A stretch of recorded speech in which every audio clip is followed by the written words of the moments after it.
On 6 on your side, 4 Birmingham families' lives changed forever a year ago when their loved ones, 4 lifelong friends, were killed in a mass shooting in the Smithfield community. Lamary and Charlie facing 2 counts of capital murder in this case. But for the families, the justice is bittersweet.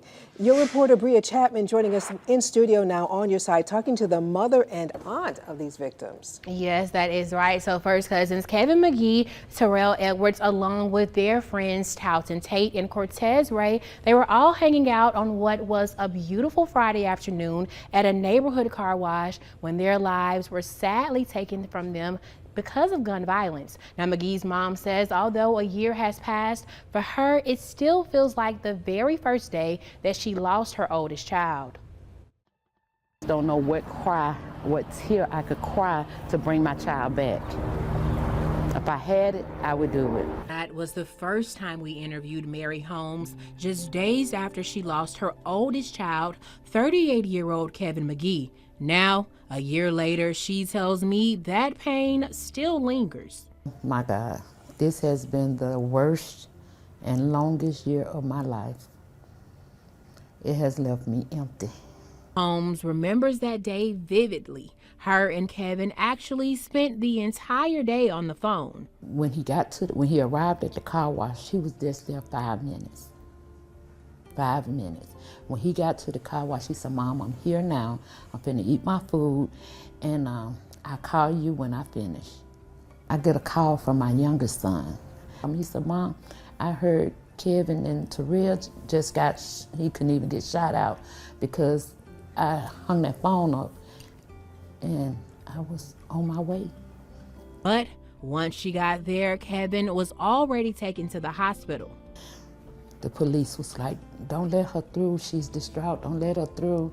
And they was trying to stop me. I just wanted to see was my son laid out there because I heard it over my radio, over my work radio, that 4 of them was laying out there.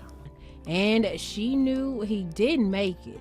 But I felt, and I know it had to be my son's soul. It came through me and it exited. I was calm, I was prepared for what they was about to tell me. I knew. This was the first quadruple. In a shooting like that, we thought, okay, Birmingham would only see this once. We saw it 2 more times. You go to funerals and you support people, but what has that been like for you when you go? I go for support. I go for support. But I never see who's in the actual casket since I saw my son in one. Every time I look in one, it's my child. So if he was sitting here at the table with you, what would you say? What would you say to Kevin? Probably what I always say. "Hey son, how are you?" He said, "Okay, Mom, how are you?" And I would say, "You want something to eat?" "Yes." I would tell him I miss him so. I wish he was here. I'm not angry with him, but I wish he had never. Yeah, now Sunday will be the 1-year anniversary of their deaths, and Holmes says they plan to celebrate McGee, Tate, Ray, and Edwards just like they were here. And she wants to make sure that they honor them every year.